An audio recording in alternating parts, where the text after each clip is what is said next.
All right, guys. Today we are here to talk about BG Blitz. But before we do that, I want to address some of the comments. I've been seeing them. Wow, ASMR. You guys got jokes, huh? Okay. Well, next step is going to be selling bathwater. So be prepared. So this is going to be part 2 of my BG Blitz guides, which, if you didn't see the first one, basically what I did is I took a bunch of gameplay of BG Blitz for half the maps, and I sort of explained what I'm doing, why I'm making the decisions that I'm making, what I'm paying attention to, looking for win conditions in the game. And so this is going to be part 2 where I focus on the other half of the maps, and I sort of explain same deal. Now this is going to be from a Death Knight perspective. So if you are not a Death Knight, you can still benefit if you're trying to improve your game awareness in Blitz and look out for those win conditions on where you should be on which maps. But if you are a returning player for Season 2, if you are just trying to fall asleep to the sound of my voice, if you are a Blizzard employee who is got lost trying to figure out which PvP illusion to pick for next season, hopefully this is helpful. Alright, so we have a classic, and that is Warsong Gulch. On the enemy team, the first thing we're going to do is we're going to identify the flag carrier. Now the flag carrier is going to be either the Mistweaver or the Preservation Evoker. Both of these are fast and both of these are tanky. Now some other things that could carry maybe the Feral, but typically we see one of those is usually the carrier. Sometimes at higher rating we'll see rogues carry as well, but typically one of those. Now on our team, we have a Mistweaver. What you'll want to do is you'll want to have both healers go together and carry the flag, and then you have 1 or 2 DPS with them to help peel. If you're wondering, should I go offense, should I go defense? Either one. I like going and killing the flag carrier personally, but if someone calls out they need help, you need to be able to do that instead. So here we go. Whichever option that you pick, you are going to focus the objective relentlessly. Also, I apologize, I have a cough drop in. I've had a cough for like a week. But here we go. So we're going in there, running straight in, and target acquired, right? I'm looking at their Mistweaver right away. we're running straight in. Chains of Ice on him. Death Knights use Chains of Ice on as many people as possible, but at least the flag carrier, always. Always, always. Gripping him in, sending damage. I'm trinketing because I am like, I'm going to get as many cooldowns from this guy as possible. This is something that I don't see people do enough. If you know who is going to be carrying the flag, right? Mistweaver, Preservation Evoker. Do not wait until they touch your flag to start attacking them. They've already made it halfway. They only have to make it back now. So you want to lock onto them and you want to stay on them from beginning to end. Get cooldowns out of them. Look, we got Battle Master's Trinket. Get cooldowns out of them. So when they grab the flag, they don't have all those cooldowns, and they have the flag stack debuff, and they're taking damage on the way back. So they're easier to kill. So don't let them get across for free. Be focusing them beginning to end. So here we go. Going after him hard. And as you can see, we're putting a lot of damage in. He's got freedom. That's why he doesn't have Chains of Ice right now. We get Cocoon, which is great. And as you can see, I didn't swap. I didn't start hitting someone else there. Relentlessly focusing the objective. So it's not about how much damage you're doing or anything like that. It's about relentlessly focusing objective. So we got Cocoon out of him. Now, okay, I want to back up here because this is something I see all the time. You might have seen it, and I'll show you. All right, so we get Cocoon off of him, and he starts casting Soothing Mist. Guys, if a healer is casting in the middle of the map when they're trying to run flag, They're not stupid. Don't treat them like they're stupid. They're not. He is trying to get me to kick and get precog so that he can just roll on away. Don't do that. Don't give them that. If they are casting like that, grip them, blind them, whatever you gotta do. Don't kick them. It's a trap. I promise you it's a trap. So I silence him, and we end up getting him close. We got revival. We got a bop on him from his buddy there.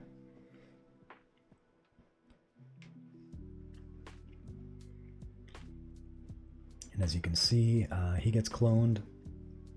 So now we start hitting the DPS, just sort of cleaning up everyone that's around there. And we're right back onto him. Still relentlessly focusing objective. And we eventually get the kill. So what do I do here? This is going to be a little bit of a pop quiz. What do I do here? Do I keep fighting? The answer is no. I need to look at the evoker. And sure enough, the evoker has our flag. So again, relentlessly focusing objective. Do not get caught in that fight there. Immediately go towards whoever has the flag or whoever has if they didn't have the flag, I would be waiting for the Mistweaver to come out of their graveyard, by the way. So that is how you need to play. So we're going, I ping him.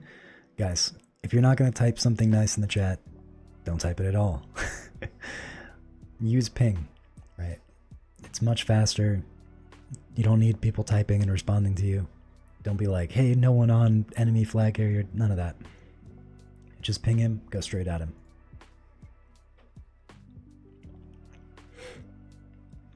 Alright, so here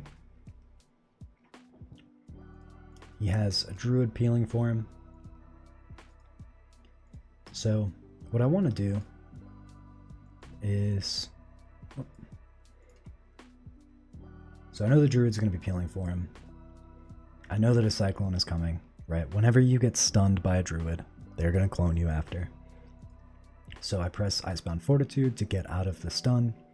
I know that he's about to clone me. So we blind him. And we keep going after the objective. So he gets away from me here, and these things happen. You're not a one-person team. You need to just do your job, and that is to focus the objective, slow them, grip them, whatever you can. Now, as we're running to him, we're dotting people up, we're slowing them, just any sort of disruption that we can, so that they can't go and help their teammate there.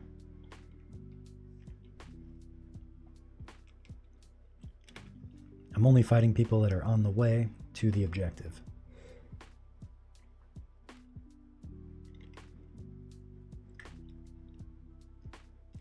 And I see that we end up they end up capping it, sorry. Now, this happened and immediately people started typing, oh, it's over, GG. Don't be that person. Do not be that person who starts typing GG after one cap, okay? I don't want to hear it. I don't want to see it. Don't be that guy. So over here, we start typing, we got this, one cap, and we win. Right? Be positive. You're not going to win any games by giving up. Now, the monk, our Mistweaver monk, was complaining that he didn't have enough peels. So I decided I'm going to help him. So this is one of those where you need to be flexible, right? I was slowing the healers, flag carriers, but our guy was saying, hey, I can't get across without help. So you need to be flexible, you need to be dynamic, and you need to adjust. So I do that. And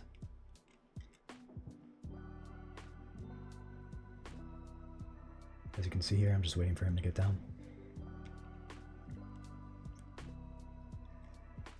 Now we're following the monk, and I see these guys coming up. I'm like, that's not going to happen. You're not going to touch my healer. So, Chains of Ice, Blind, anything to slow these guys down. Give my monks some space.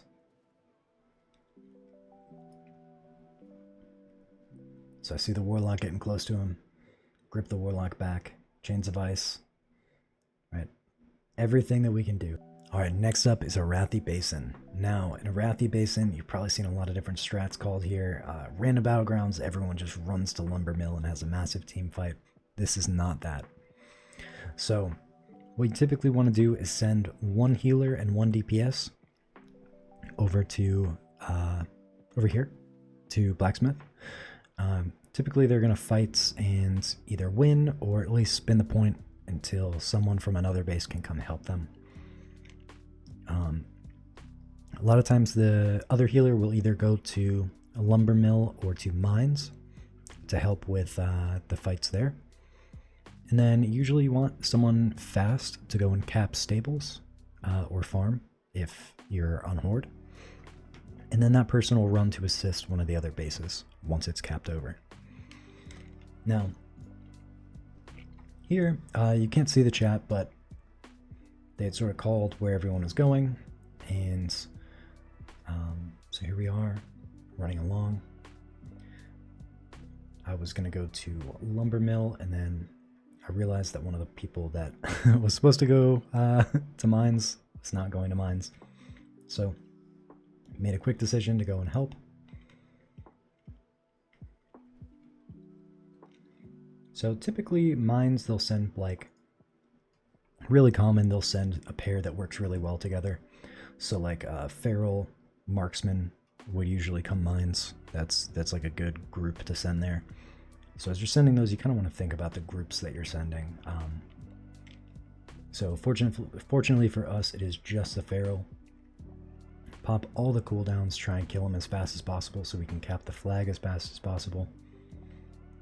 Get him in the graveyard, and then here, farm was just captured. So what I'm doing here is I want to run up to farm. Obviously it's already been captured, but I know in 40 seconds they're going to have to capture it again. And I want to be there to make sure that does not happen. So here I turn around, I look back, I make sure that someone is staying here with the flag until it caps over. You don't just want to tag the flag and leave because someone else can come and just click it and then it's theirs now. So once the flag is captured, someone else can't capture it until the timer runs out. So I see that the Feral is, or the healer is staying there. So since, the Feral, the Feral is staying there, so I know we're good to go.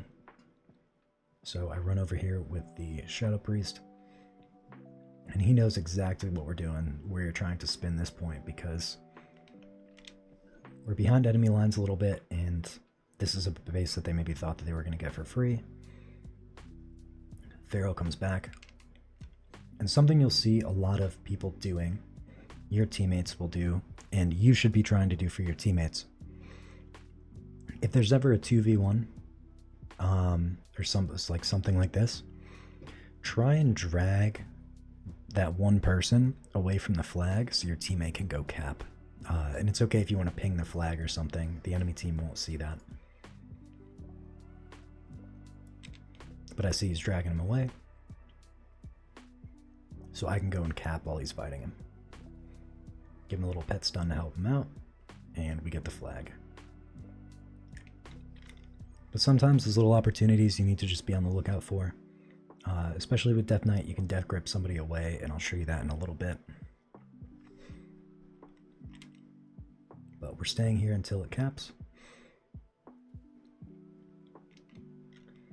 The Shadow Priest is sort of floating between here and Mines to make sure everything is okay there.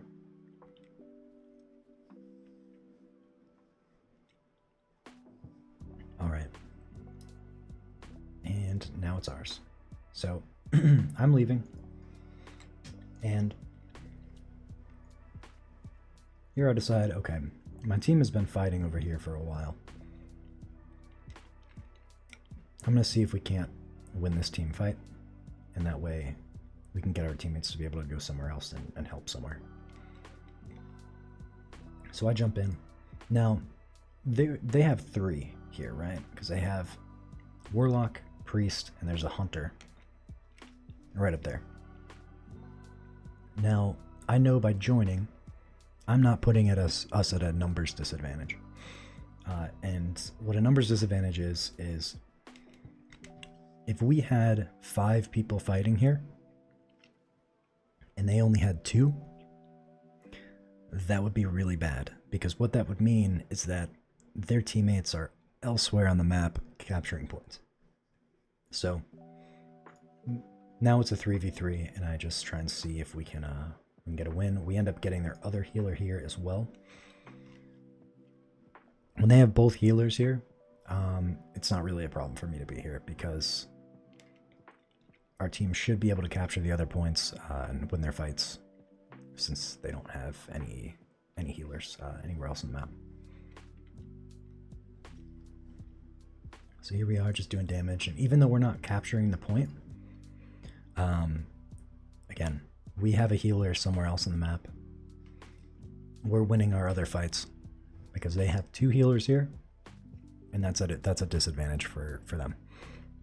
You typically don't ever want to have 2 healers fighting for one base. That one base is not worth it. Your healers need to be spread out more. So I realize here that my Shadow Priest was getting in a fight, and that farm was no longer unable to be captured. And so I saw their healer going over there to try and spin or stop the Shadow Priest from capturing, so I immediately Chains of Ice run after him, gripping him back. We're just stopping him from getting there so the Shadow Priest can capture, and we're able to do that. So now their healer is in a pretty bad spot, because he left the team fight, but he also wasn't able to capture farm. So here I'm just gripping him. I'm being annoying. I know this looks pretty toxic, but this is really the best thing you can do to keep them out of the team fight. So was able to do that, and fortunately for us, we ended up winning that fight. I don't think I ended up including it, but as you can see, it's captured by lines here. This is going to be a nice little test for you guys. What base do you think that I should go to, right? You just saw me spawn in. Which base, by looking on the map, looking at the timers, which base should I be going to? Is it lumber mill? Or is it farm? It is farm. It is not lumber mill. The reason for this, it was just tagged. I am not going to be able to get there, kill somebody, and then cap it by the time that it fully caps. Whereas farm, I can get to farm in 40 seconds. Right, I can get across the map to farm in 40 seconds, and I can spin it from getting recaptured. So, just as a little tip, if you see a base is already captured, already tagged like that, it's not worth going to and fighting for it. Unless you know no one is there, you're not going to kill someone fast enough. They're just going to waste your time. So you need to be looking for the next opportunity, and right now that is farm. So here we go. And even if I don't win the fight at farm, at least preventing them from capping it right away is a huge win. Just taking that time from them to spin the base. So I see there's 2 people over there. I see my Shadow Priest coming, so I know this isn't a 2v1, and that we can absolutely win this. So grip and bold, blind them, Chains of Ice on them so they can't attack Shadow Priest. We're focusing the Shaman first. Shaman dies. And then I'm gripping. This is Death Knights. Peel for your teammates. Chains of Ice. Grip. And then the Shadow Priest is going to free cast, and he's going to kill him really quickly.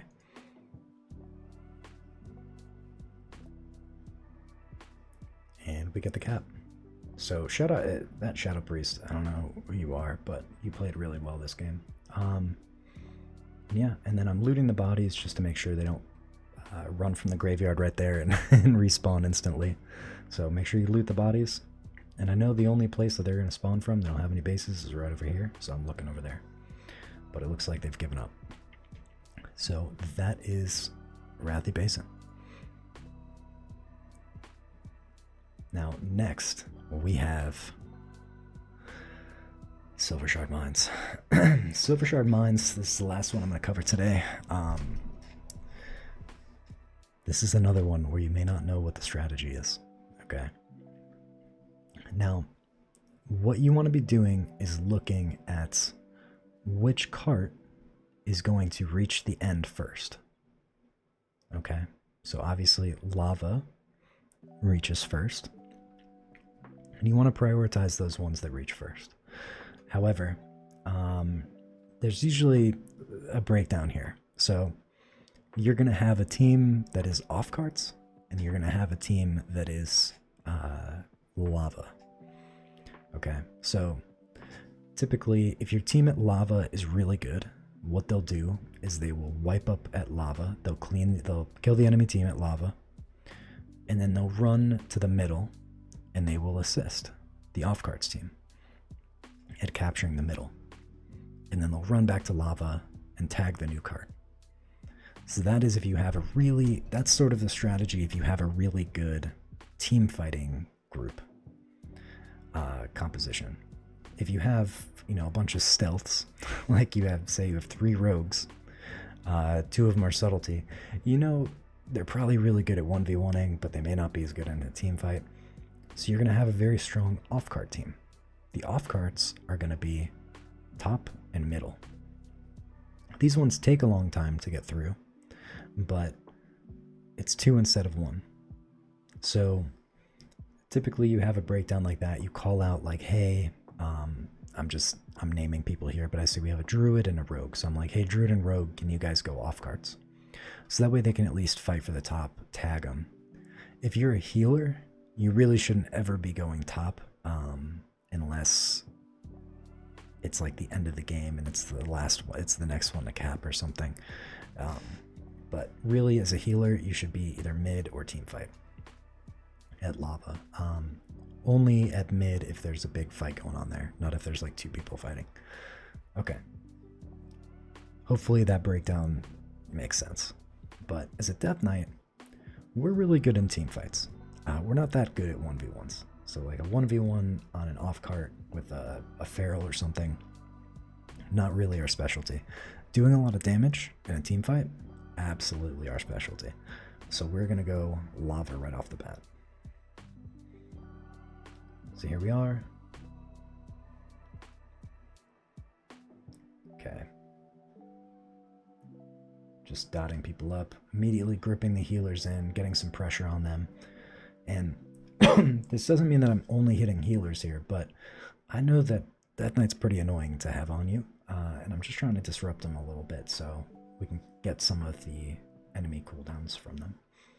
So my priority here is the casters. I don't want them free casting and killing the whole team. So I'm putting some pressure on the casters, trying to throw out kicks and CC on the healers when I have it.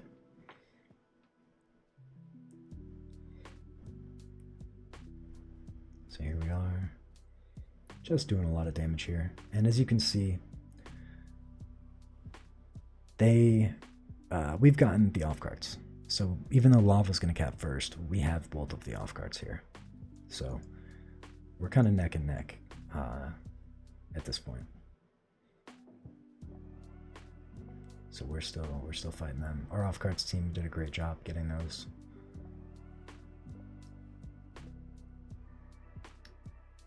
All right, and right here, I want to point something out that I mentioned in the last map about the team fights. Guys, we have 1, 2, 2. I thought there was a warlock here too. Anyway, We have 2, or I think there was 3. I don't know. The warlock. Oh, the warlock's back here. Okay, so we have 3 people here. They have 1, 2, 3, 4, 5. They have 5 people.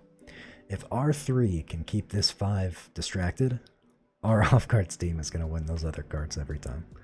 So if you are on the enemy team right now, what you should be doing is leaving. You should be leaving this fight. How this works with capturing these points is it's not how much damage you're doing. It's not how many kills you're getting. How many people are standing in the circles. Okay, so they have 5, we have 3. They automatically, they could have 1 more person leave and they're still up. So we wouldn't cap this. So that person should leave and help the off-card team. But here we are. If we have a numbers advantage, I'm not leaving because that means our team can cap the other cards. So as you can see, this skipped ahead a little bit, I guess. So we're running back into the fight. As you can see, we capped the other off card. They capped lava. So we're coming back and getting right back into the team fight here. Here we have 1, 2,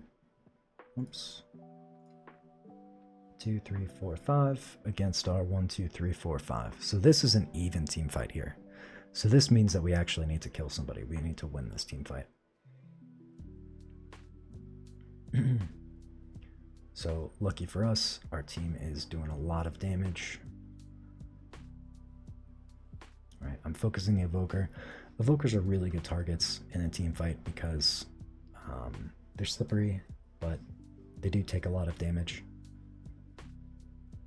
Kick ice wall. I don't want any sort of zoning happening, cutting me off from my team, cutting my team off from the objective. And remember, if you are ranged, you need to still be standing in the team fight because this has to do with how many people are standing there. So I got knocked back. I could start fighting the warlock or something, but no, I'm getting right back onto the point. All right, so we are just putting pressure on the evoker. We got a kill on the mage, and see their hunter is standing way off point. That is exactly what you don't want to be doing. No shame to this guy. Again, this is not, I'm not trying to like skill check anyone. This is just for your use so that you can get better and know better positioning. You always want to be in the team fight here. They have 3 people, we have 4, but you always want to be putting pressure that like if one of us or if 2 of us stepped out, one of us died and one of us stepped out, you would instantly start capping the point. So you want to be playing on get into the ring, get into the circle, okay? Even if you're ranged.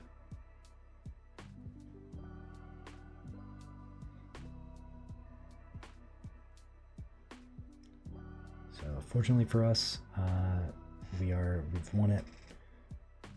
My team realizes that we won it, and they started running back. So they started getting out of there, which is good. Going to help the other points. And I'm still trying to keep their healer busy because right here, what is he going to do? He's going to run back to one of the other points, start healing up his team. I don't want that to happen. I want him to have as little impact on the game as he can, or as I can. So I'm just popping cooldowns on him, chains of ice. He's not helping any of his team right here. Healers are very, very valuable. And as a Death Knight, you have a lot of displacement. So between grips and your slows of chains of ice, keeping their healers out of the game or away from their team is a really, really, really impactful thing that you can do. So I know it looks toxic, but it's very, very important. If you're on something else, this is not just for Death Knights. If I was on a Druid right there, I would have cloned him. I would have cloned him again, and I would have cloned him again into a root, right? Whatever you can. And here, I realized we were winning the team fight. So what this little thing does is you can walk up to it, and you can click it, and it will make the minecart either go the long way or to lava, which is a short way. If you're winning the team fight, you want the fast team fight cart to cap first. So always flip it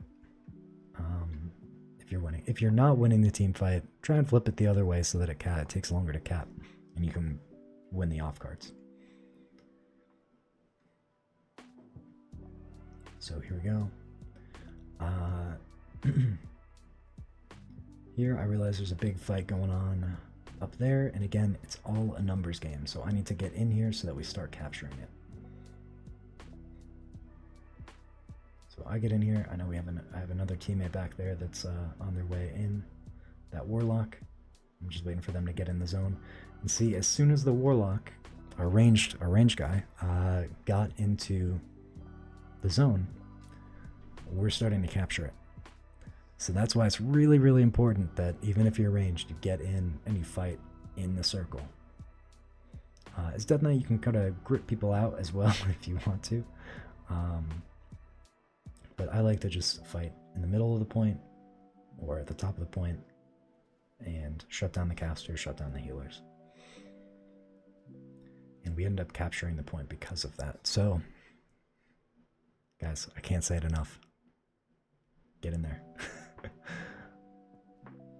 Alright, and because of that, we end up getting this. And after our other cart, it is pretty much a win here. Alright guys, thank you for watching. Hopefully this is helpful. Please feel free to leave a comment. Let me know if there's anything else that you'd like to see, anything that I missed that you want to be included in the next one. Also, I'm going to do a little bit of a self-plug because we're at the end of the video, and that is come check out my Twitch. I don't play Classic, I just play retail, but it'd be fun to have a group of people to hang out with and talk about this stuff with, so stop by and you can make sure that you don't miss out on clips like this. I'm telling you. I'm gonna redeem myself. I'm telling you now. Oh my god. The things that I would do. See, now they get it, dude. I have plans. I have plans that I can't share with you now because the haters are gonna try to sabotage me. It's Alien. It's Alien 10 times out of 10, bro. That's right. All right, guys. Thank you again, and I will see you soon.